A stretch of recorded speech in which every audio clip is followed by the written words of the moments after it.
안녕하세요. 출근길 3분 노동법 산재 전문 정경국 노무사입니다. 사랑하는 가족이 혹은 동료가 과도한 업무에 시달리다 뇌출혈이나 심근경색으로 쓰러지는 이른바 과로 산재 사건을 마주하게 되며 가족 또는 동료 근로자들은 극심한 슬픔 속에서 산재 신청을 고민하게 됩니다. 그런데 막상 산재를 준비하려고 하면 주변에서 들려오는 수많은 카드라 통신 때문에 시작조차 해보지 못하고 지뢰 포기해버리는 분들이 정말 많습니다. 카드라 통신과 같은 주변 사람들의 다양한 정보와 의견은 약이 될 수도 있지만 경우에 따라서는 치명적인 오판, 다시 말해서 잘못된 결정을 하는 주된 원인이 되는 경우가 많아서 오늘은 제가 실무 현장에서 유가족분들과 상담하면서 가장 많이 들었던 과로사 사건에서 일반인들이 잘못 알고 있는 치명적인 오해 3가지 정도를 시원하게 바로잡아 드리는 시간을 가져보도록 하겠습니다. 이번 영상은 제가 유튜브를 처음 시작할 때 초창기 때 비슷한 주제를 올린 영상이 있는데 해당 영상의 주제에 대한 평가가 좋아서 조금 더 디테일하게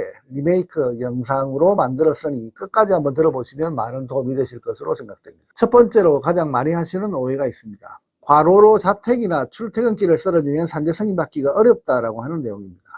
많은 유가족분들이 남편이나 아내가 회사 내에서 쓰러지지 않고 퇴근 후 집에서 자다가 혹은 주말에 쉬다가 쓰러졌다는 그 이유로 회사 밖에서 쓰러졌으니 산재가 안 될 거다라고 절망하시는 분들이 많습니다. 결론부터 말씀드리면 전혀 사실이 아닙니다. 과로사 산재는 쓰러진 장소가 중요한 것이 아닙니다. 쓰러진 곳이 집이든 출퇴근하는 그 길이든 회사 안이든 그것은 전혀 문제가 되지 않습니다. 과로사 산재의 가장 큰 핵심은 근로자가 쓰러지기 전 12주간 얼마나 많은 과로 상태에 노출되어 있었는가, 그리고 그 과로가 쓰러지는 데 직접적인 원인이 되었는가를 증명하는 것입니다. 결국 쓰러진 장소가 아니라 발병하기 전까지 누적된 업무의 양과 질, 그리고 스트레스의 흐름을 추적하여 인과관계를 밝히는 싸움입니다. 그러니 집에서 쓰러졌다라고 해서 절대 지레짐작으로 포기하실 필요가 없습니다. 그리고 사업장에서 쓰러졌다라고 해서 그 가능성이 높다는 생각을 가졌어도 안 됩니다. 중요한 것은 오로지 과로와 스트레스를 어떻게 증명하는가, 그 부분에 집중하셔야 합니다. 두 번째 잘못 알고 있는 정보로는 고혈압, 당뇨, 고지혈증과 같은 기존 질환을 앓고 있다면 산재 승인받기가 어렵다라고 이야기하시는 경우가 많습니다. 근로복지공단은 뇌심혈관계 질환 사건에서 근로자가 기저질환을 가지고 있으면 업무 때문이 아니라 원래 있던 개인 질병 때문에 쓰러진 것이라면서 개인 탓으로 돌리는 경향이 있습니다. 그래서 기저질환이 있으면 산재에서 불리한 측면이 있는 것도 사실입니다.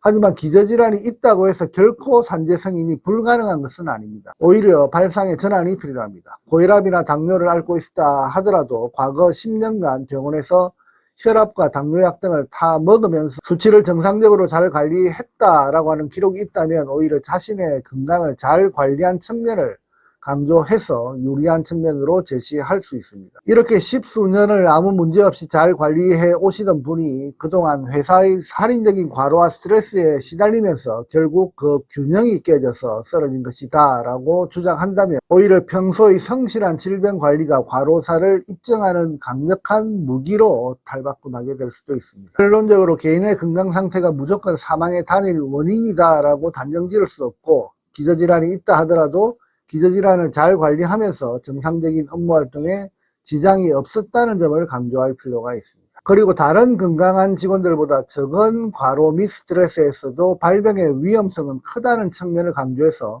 업무상 과로가 질병을 급격히 악화시켰다라고 하는 점을 엮어내는 그 방법도 있으니 잘 챙겨보시기 바랍니다. 마지막으로 3번째 오해사항을 설명드려 보겠습니다. 직원이 과로사 산재 사건을 승인받게 되면 사업주는 행정적 처벌 또는 형사적 처벌을 받기 때문에 회사는 적극적으로 도움을 주는 것을 거부하는 경우도 있습니다.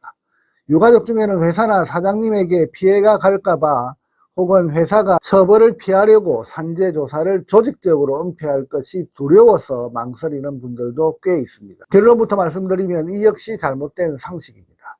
산재보험제도는 근로자의 과실 유무나 사업주의 고의성을 따져서 누군가를 처벌하기 위한 그 제도가 아닙니다. 설령 과로사로 산재 승인을 받는다 하더라도 그것이 곧바로 사업주에 대한 직접적인 형사처벌로 결코 이어지지는 않습니다.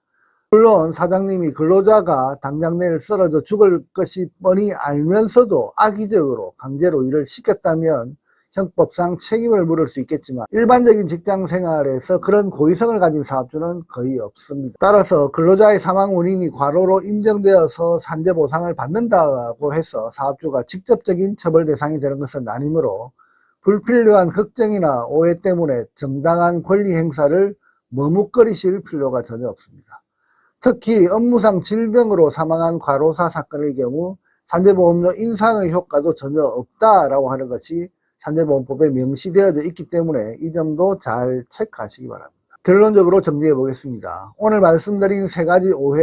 첫 번째, 쓰러진 장소는 산재 인정과 전혀 무관하다라고 하는 점. 그리고 두 번째, 기저질환이 있어도 관리 내역을 통해서 과로를 입증할 수 있다라고 하는 점. 그리고 세 번째, 산재 성인이 곧 사업주의 처벌을 의미하는 것은 절대 아니다라고 하는 이 세 가지 사실을 반드시 명심하시기 바랍니다. 과로사 산재 사건은 우리 가족이 이렇게 힘들게 일하다 돌아가셨습니다라고 하는 감정적인 호소만으로 절대 이길 수 없습니다. 눈에 보이지 않는 과거 3개월간의 흩어진 근로시간, 그리고 압박감, 스트레스의 조각들을 끌고 모아서 법리와 의학적 근거에 맞게 완벽한 퍼즐을 맞춰야만 하는 그런 고도의 전문적인 영역입니다. 그렇기 때문에 이 거대하고 험난한 싸움을 유가족분들이 홀로 지레짐작하고 포기하거나 외롭게 감당하려 해서는 안 됩니다.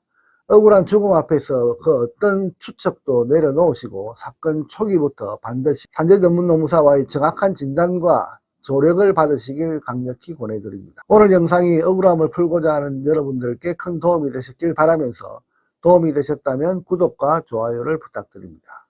여의도 노무법인은 대표 노무사가 직접 조사하고 분석하고 최종 결론까지 책임 있게 진행합니다.